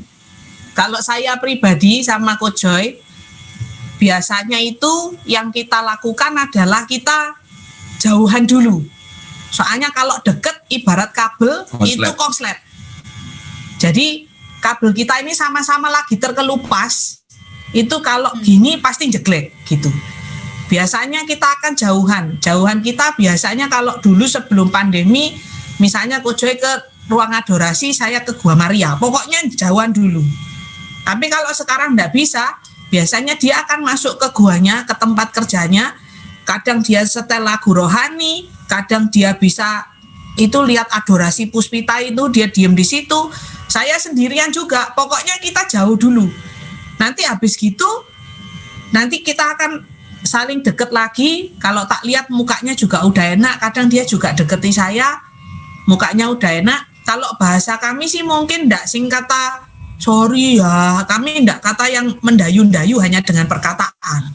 Tapi pokoknya kita bentuk damainya itu ya wis, kalau saya sadar saya salah, ya wis pokoknya dia tetap tak ladeni, tetap tak ajak ngomong. Kalau misalnya dia masih sepaneng, masih egonya naik dan saya masih nggak bisa untuk mentolerir itu, saya nggak kuat, jauh lagi. Pokoknya kita yang bisa ngukur gitu loh, konslet ndaknya. Dan kalau suami saya ini ndak terlalu suka saya hanya cuma ngomong sorry di mulut. Dia lebih suka kalau kamu memang merasa salah, lakukan perbaikan itu tok wis. Ndak usah bingung sorry tapi percuma. Mari gitu balik lagi kayak gitu, atau cuma sorry tapi sorry. Nah itu dia paling gerak kan kalau saya kayak gitu. Percuma ngomong kayak gitu, mending kamu ndak usah ngomong gitu ya. Kalau kami sih gitu.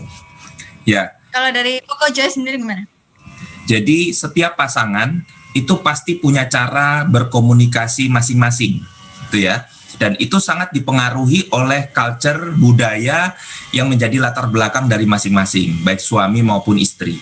Nah, kalau misalnya kita berada di culture budaya yang mudah untuk mengucapkan kata maaf, itu boleh dilakukan, gitu ya.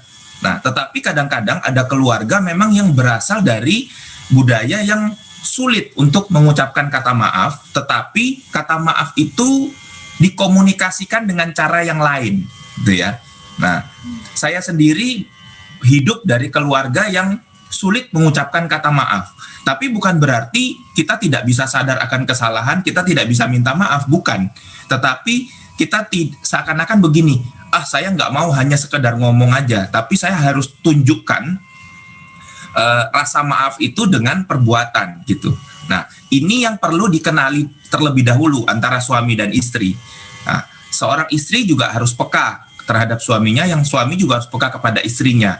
Jadi, kalau kita sudah tahu, kalau dia sudah melakukan ini, biasanya itu berarti dia minta maaf.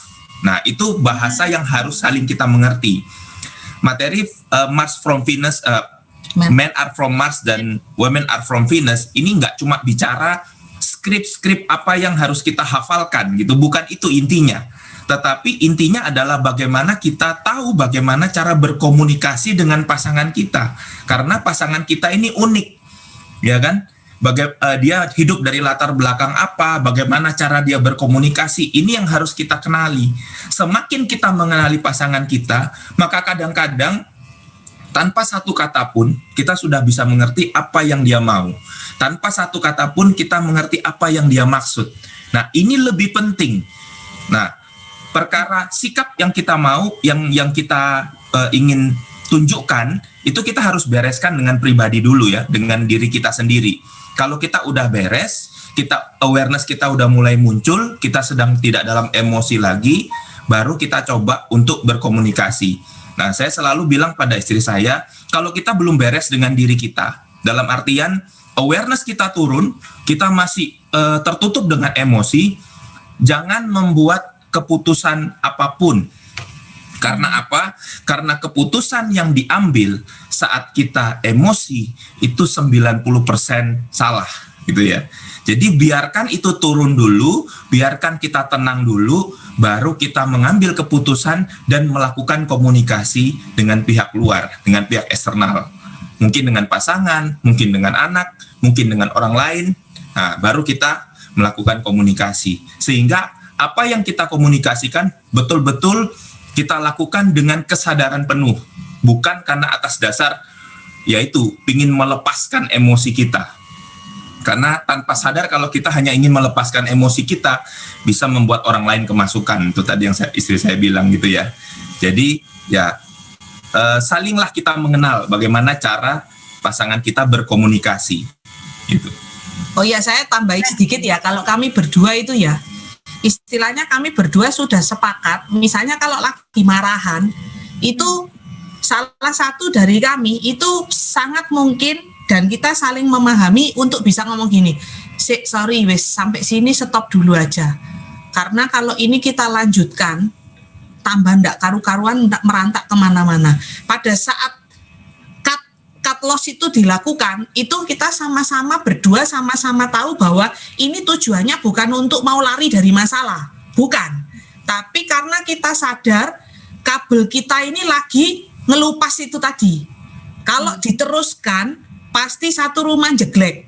Daripada kayak gitu, mending menjauh dulu, saling cari isolasi. Siapa itu isolasinya? Tuhan. Kita balut lagi dengan kasih Tuhan. Jadi tadi kabel yang terkelupas itu kita minta Tuhan, pulihkan aku apa yang salah. Setelah itu baru ditemukan lagi, saklar dinyalakan, pasti beres.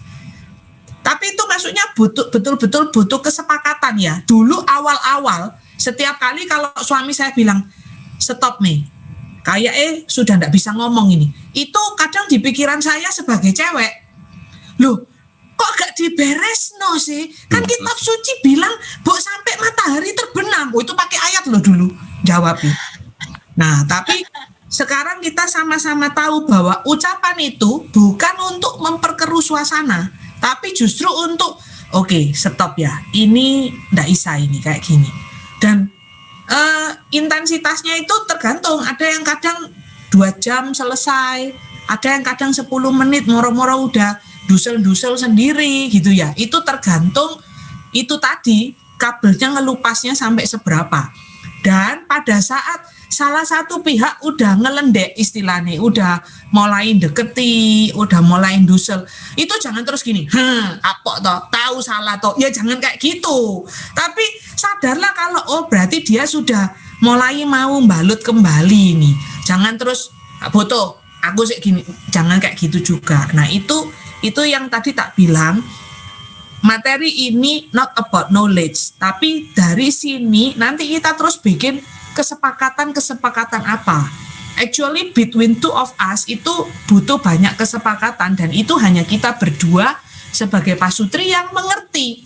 Mungkin bagi orang lain, gendeng orang dua ini tukaran kok ndak dimarikno katik meneng-menengan.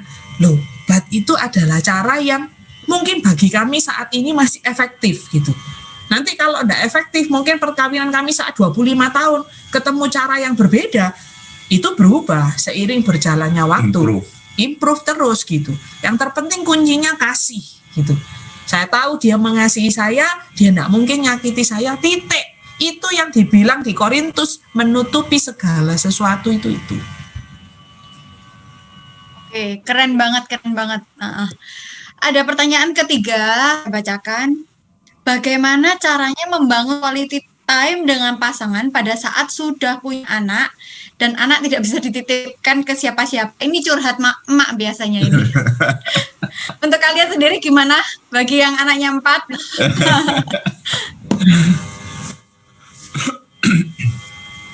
Kali ini cowok dulu lah ya yang jawab. Nah ini bapaknya ini. Kalau saya bapaknya terserah. Kecuali itu suka kalau anak-anak itu ngerumpul gitu. Kalau saya ya, karena gini, saya punya 3 saudara. Saya 3 bersaudara. Kalau suami saya ini anak tunggal, soliter, sendirian.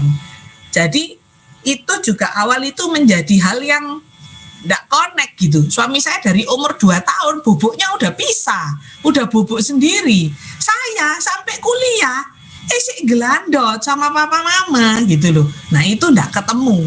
Nah pada saat married punya anak, saya maunya itu bareng terus, wes sampai kadang itu saya dibilang, kamu itu loh, ini perkataan guyon ya, bukan kata-kata yang jelek. Kamu itu loh, anak kanan kiri atas bawah anak KB. Terus aku bagian sing mana? Itu kadang ngomongan itu muncul gitu. Nah terus kalau kayak gitu ya saya sadar, oh berarti ini waktunya ini anak-anak ini minggir, perlu dikasih obat bius gitu ya, minggir dulu gitu loh.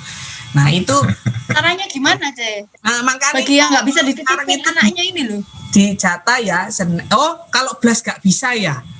Kalau misalnya Senin dijata Senin boleh sama mami, Selasa nggak boleh gitu, dibikin variasi gitu kalau memungkinkan nggak apa-apa.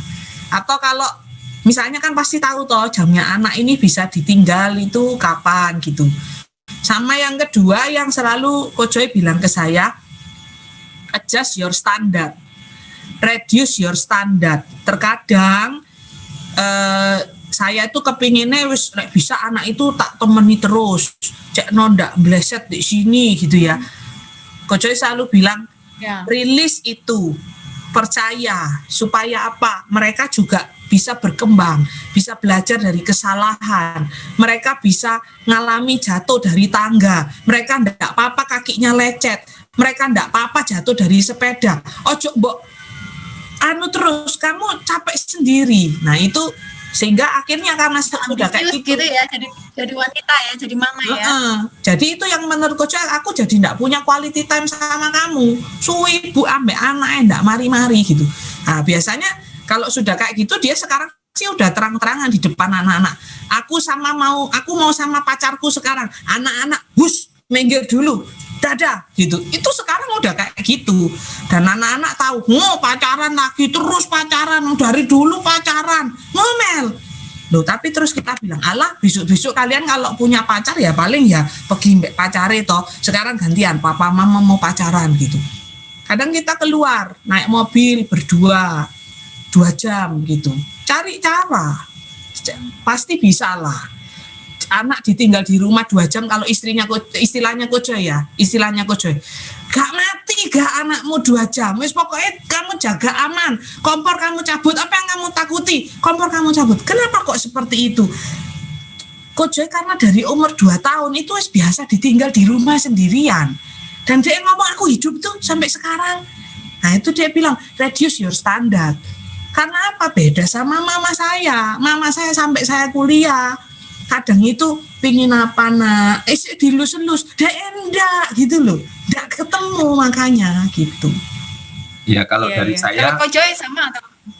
Kalau dari saya intinya menyimpulkan dengan satu kalimat gitu ya, bahwa kalau kita mau quality time di dalam hubungan relasi suami dan istri, jadikan itu prioritas.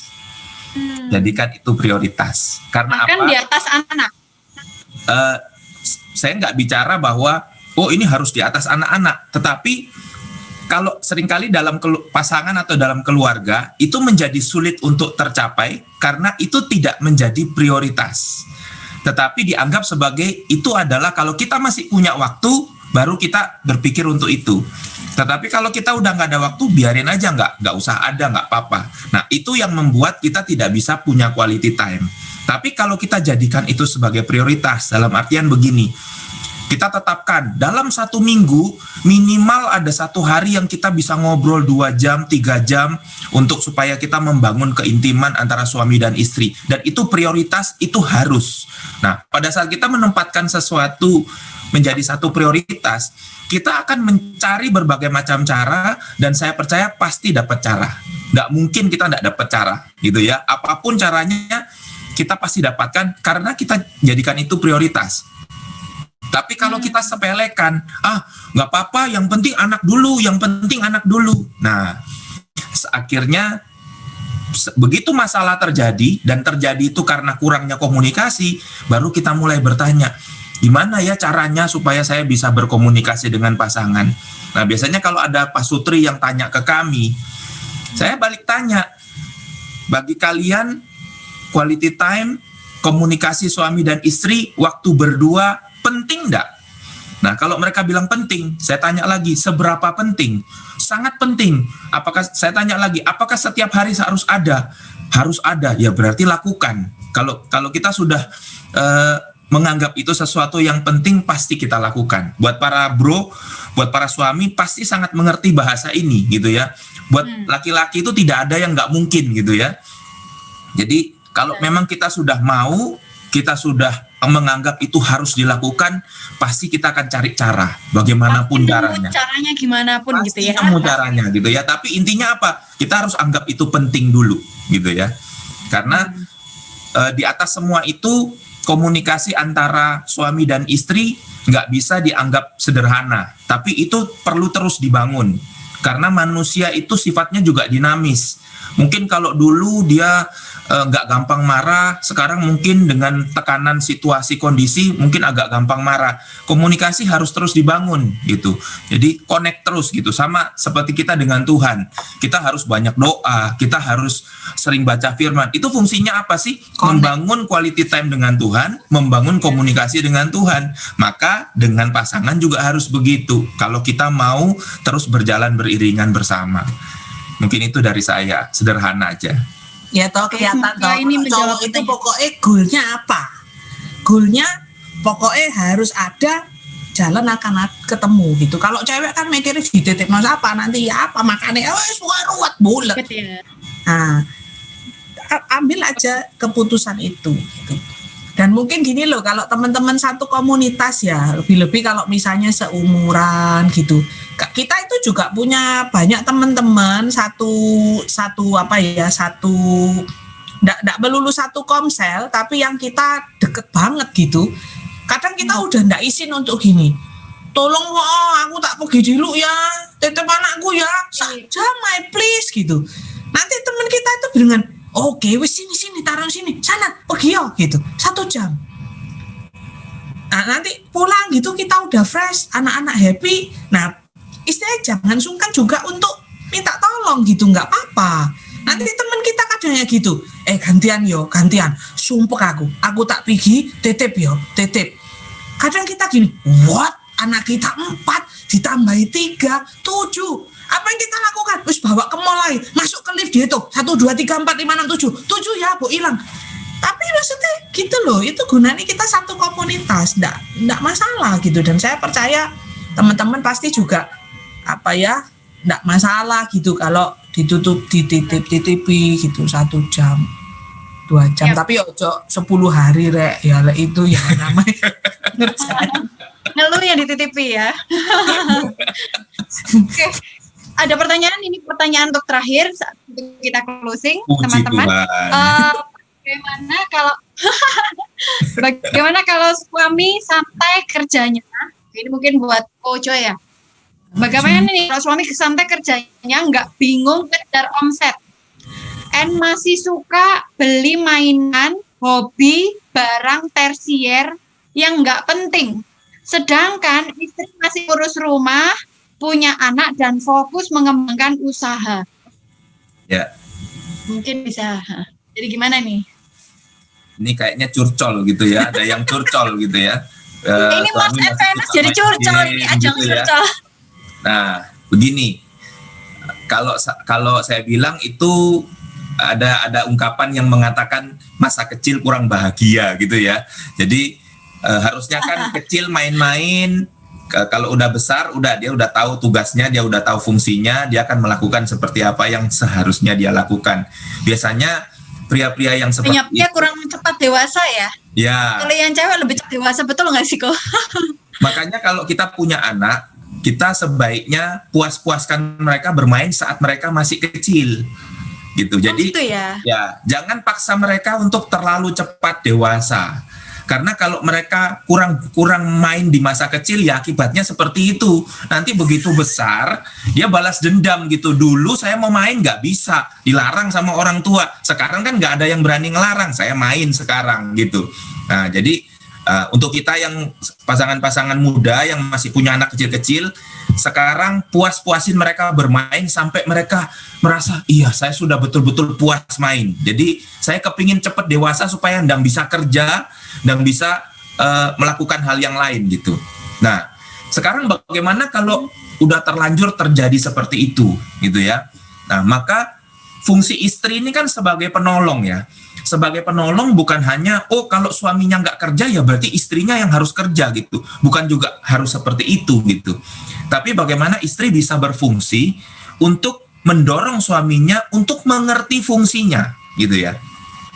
Jadi bukan fokus pada apa istilahnya, pada problemnya, tetapi bantu suami untuk mencari di mana sih problemnya gitu.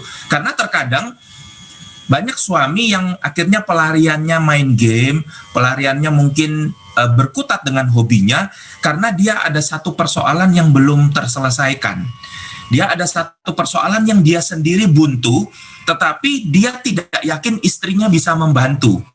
Makanya dia, ya udahlah, aku tak main dulu supaya aku nggak stres. Nanti setelah aku nggak stres lagi, baru aku mikir gitu. Deadlock Nah, istilahnya suami mengalami deadlock. Itu mungkin membuat dia bermain dulu atau sibuk dengan hobinya gitu. Nah, disinilah seorang istri harus berfungsi, gitu ya, berfungsi untuk menggali apa sih persoalan yang sedang terjadi, atau mungkin itu adalah luka masa kecilnya, gitu. Kalau memang itu adalah luka masa kecilnya, bantu dia untuk keluar dan sembuh dari itu, gitu kan.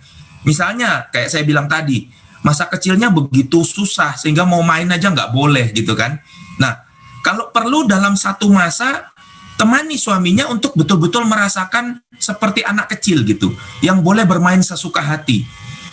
Jangan istri juga ngelarang suami gitu. Misalnya, ya udahlah, saya coba terapi suami saya ya. Bahkan saya juga ikut bermain dengan dia, saya temani dia bermain misalnya. Nah, sehingga dia merasakan, wah, luar biasa ternyata bahagianya jadi anak kecil ya, yang boleh bermain sesuka hati. Nah, pada saat dia mulai, istilahnya apa ya, dia mulai percaya kepada pasangannya, bahwa ternyata pasangan saya asik juga ya, bisa temani saya main. Pada saat itulah istri bisa mulai memberi masukan kepada suami, dan suaminya mulai bisa mendengar.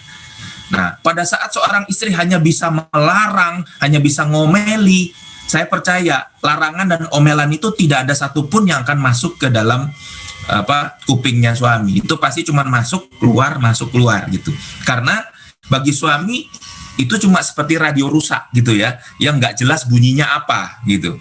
Nah, tetapi pada saat suami merasa bahwa pasangan saya ini menjadi teman terbaik saya, maka pada saat itulah dia mulai bisa mendengar. Dan pada saat itulah istri bisa memberikan masukan. Nah, jadi saran saya kalau saat ini mengalami seperti itu, yakinkan suami bahwa aku adalah partner terbaikmu untuk apa saja. Mau kamu pingin bermain, saya juga bisa bermain dan jadi partner terbaikmu. Nah, kalau kita sudah jadi partner terbaik, baru berikan dia masukan. Pada saat itu baru dia bisa mendengar, gitu. Jadi mungkin masukan saya seperti itu gitu ya. Dan itu memang butuh proses karena kita nggak tahu penyebabnya apa gitu kan. Tadi saya bilang bisa jadi karena saat itu dia ada masalah atau dia punya luka masa kecil yang perlu dipulihkan. Nah, itu kita perlu gali gitu. Tapi mungkin gini ya, apa mungkin arah pembicaraannya itu kalau dari sisi wanita misalnya kayak tadi ya, kebutuhan wanita itu reassurance gitu, jaminan gitu. Mungkin maksudnya gini loh kok, katakanlah kebutuhan ini berkejar-kejaran gitu ya toh, untuk sekolah lah, untuk apa, bingung mikirin usahanya ini ya apa, tapi mungkin dia ngeliat cowok ini kok kayak ndak pusing sih, kok kayak ndak ngapa-ngapain, mungkin itu loh yang dilihat cewek itu ya. Banyak toh yang banyak curhat kayak gitu, kok main game tok sih, kok ngeluyur aja sih, atau mungkin di rumah kok diem aja sih gitu. Nah tapi itu sih kayaknya ya. Tapi mungkin kalau dari sisi cewek ya kayak tadi Bu ngomel gitu kan. Tapi itu tadi yang dirasakan oleh cowok itu kalau kita ngomel itu kali ya. Iya. Jadi memang kami juga menyadari kadang-kadang kondisi itu begitu genting gitu ya, dimana kebutuhan berjalan terus, tetapi sang kepala keluarga ini seakan-akan tidak bergeming. Tetapi saya mau katakan bahwa yang paling penting bukan jangka pendeknya, bukan memaksa dia untuk do something untuk saat itu saja, tetapi yang menjadi lebih penting adalah mengubah cara berpikirnya. Karena pada saat cara berpikirnya berubah, maka itu akan lebih jangka panjang gitu. Pada saat dia menemukan kenapa kok saya harus bekerja, kenapa kok saya harus letakkan gadget saya, kenapa kok saya harus berhenti bermain. Pada saat seorang pria menemukan jawaban itu, maka dia akan lakukan dengan sukarela dan dia akan berfungsi secara maksimal. Tetapi selama dia nggak melakukan itu, dia nggak menemukan itu, istilahnya kalau saya bilang nggak ketemu why factornya, nggak ketemu alasannya kenapa dia harus melakukan itu, maka dia akan melakukan itu dengan setengah-setengah dan terpaksa. Dan saya yakin kalau seorang pria melakukan dengan terpaksa itu nggak bisa jangka panjang. Pasti mungkin hanya karena dia sumpek, istrinya ngomel terus, ya udahlah cari uang berapa gitulah. Kalau sudah dapat uang dia berikan kepada istrinya dan habis itu dia bilang, sudah kan, saya sudah melakukan seperti apa yang kamu minta kan, sekarang saya mau melakukan apa yang saya suka gitu. Nah akan terus persoalan itu nggak akan selesai. Persoalan itu akan berulang. Nah tentu saja seorang istri juga tidak kepingin hal itu yang terjadi seperti itu, tapi kepinginnya kan cara berpikirnya berubah. Jadi saya menjawab dari sudut pandang bagaimana supaya suami itu betul-betul mengalami perubahan cara berpikir, bukan cuman istilahnya secara temporary saja gitu. Nah tapi setiap keluarga pasti punya case, punya kasus yang berbeda-beda ya. Jadi kalau kita bilang, ya tapi masalahnya ini sudah nggak punya uang sama sekali, sudah nggak bisa makan dan sebagainya. Nah pasti itu ada mungkin solusi-solusi jangka pendek untuk bisa bertahan untuk sementara. Tetapi yang perlu kita pikirkan adalah bagaimana supaya sang suami mengalami perubahan pola pikir dan menemukan kenapa dia harus melakukan itu. Mungkin kalau saya kasih masukan ke arah cewek ya, kayak tadi loh, kita bisa menolong suami dengan go detailnya. Kalau dari teman-teman saya itu yang saya lihat bagaimana mereka boleh survive gitu ya di masa sekarang ini. Awal-awal itu memang ya isinya itu kayak gitu. Ya apa ini Lin, bojoku kayak gini, kok kayak gini. Terus tak bilang, cobalah kamu olah dulu dengan apa yang ada. Kamu ingat itu loh, ada seorang janda yang dari minyaknya 1 sukat itu dia tetap bisa mengolah jadi roti. Apa yang bisa kamu lakukan? Loh akhirnya apa? Menjadi kreatif. Teman saya itu akhirnya sekarang bisa open PO, ya walaupun yang sederhana gitu ya. Terus dia bisa tawarkan ke temennya, terus dari situ dia dapat sedikit demi sedikit, itu bisa nolong untuk makan. Misalnya untuk yang jangka pendek ya. Atau misalnya apa yang bisa dihemat? Oh kalau dulu misalnya punya tahu tempe itu dibuat digado, sekarang enggak, kita pakai untuk lauk. Itu teman saya lakukan. Dan saya really appreciate itu gitu loh. Hal-hal sederhana lah yang bisa kita lakukan dibanding kita ngomel sambil goreng tempe tahu terus bilang, "Nyok, cuma bisa beli tahu tempe nih, cokope." Loh itu enggak menyelesaikan masalah. Tahu tempe itu wis disyukuri, itu makanan gitu. Nah, tapi balik lagi itu hal detail yang beberapa teman kami pun juga untuk sampai berubah menjadi satu ucapan syukur itu juga enggak yang kata blek langsung bisa. Butuh proses. Butuh proses. Nah, kita kalau sampai dapet curhatan kayak gitu, itu berkat loh teman-teman. Kalau sampai di komunitas ini ada yang terima curhatan kayak gitu, itu berkat. Apa yang bisa kita lakukan? Kita buka kulkas, kita tanyai, kamu butuh apa? Aku di rumah punya ayam. Kamu mau tak gojek no ya? Wes, pokoknya kamu hari ini tenang dulu. Ayam itu olan. Mau tak masak no? Apa kamu sing masak? Pokoknya hari ini tenang dulu, ojo ngerusoni bojomu. Itu yang sekarang langkah nyata yang bisa kita lakukan sebagai sesama wanita. Ojo terus tambah gini, pancene bojomu males. Makanya wis Jarno, cobaan gak usah mbok masak no. Cek no ndak makan sekalian, cek no tahu deh. Bukan kayak gitu, itu bukan teman yang membangun gitu loh. Saat ini tuh yang bisa kita lakukan, kalau ada yang berkeluh kesah, apa sih yang bisa tak bantu? Misalnya dia ngomong, ya apa aku ndak bisa beli susu loh. Kamu butuh piro? Aku ada. Cobalah minimal untuk supaya anakmu nggak nangis.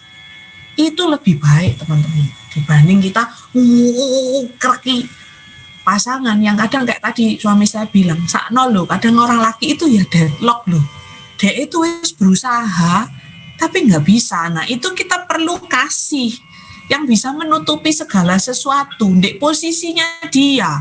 Kalau kita jadi DE kebedok apa enggak? Kalau kita jadi DE deadlock juga apa enggak? Jangan sampai kita nuntut kita sendiri kalau ditanyai. Terus kalau kamu jadi aku, kamu lakukan apa? Embo, loh itulah sakarepe dewek namanya gitu loh. Nah itu yang bisa kita support, bentuk support kita ke pasangan. Sebelum kita nuntut, tanya dulu ke diri kita, if I were him, kalau aku jadi DE, aku melakukan apa ya?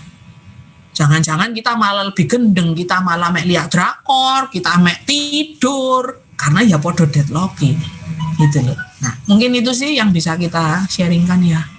Nama Tuhan. Ya malam hari ini luar biasa sekali kita belajar tentang bagaimana memahami pasangan, bagaimana kita juga punya kesabaran menghadapi pasangan masing-masing karena pasangan kita jelas berbeda dengan kita ya. Tadi yang saya tangkap bahwa ya dan wanita itu bagaikan langit dan bumi, perbedaannya, cara berpikirnya, cara logikanya, perasaannya, semuanya itu berbeda. Jadi yang perlu kita lakukan adalah kita punya kasih untuk kita bisa memahami, support, dan juga grow together ya. Dan juga sama-sama membawa pasangan kita dan kita berdua ini menyerahkan segala sesuatunya tentu saja kepada Tuhan. Ya, puji nama Tuhan. Kayaknya event kali ini keren banget, banyak sekali yang terberkati, banyak yang PM saya. Sementara pertanyaannya cukup di sini, bisa dilanjutkan nanti di volume kedua mungkin dengan Celinda sama Ko Joy ya. Thank you so much buat Celinda, Ko Joy yang sudah narasumber sore hari ini. Kami merasa terberkati banget dan jangan bosan-bosan untuk dipanggil kembali di event-event selanjutnya karena sharing-sharingnya masih banyak sekali yang mau curhat, banyak sekali yang mau sharing, mendengarkan sharingnya dari pasangan ini. Tetapi karena keterbatasan waktu kita harus tutup. Oke, untuk penutup saya bisa tolong Ko Joy sama Ko Joy dan Celinda untuk menutup doa dan mendoakan masing-masing, jadi cowok dan cewek didoakan.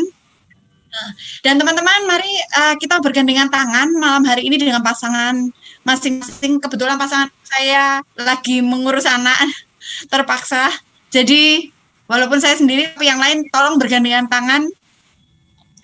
Karena Koko dan Cece akan mendoakan. Tapi sebelumnya ini ada teaser dari panitia. Akan ada polling ya teman-teman. Ini pollingnya sekarang ya. Pollingnya sekarang atau nanti? Ini pollingnya. Pollingnya bisa langsung diisi ya ini ya berarti ya.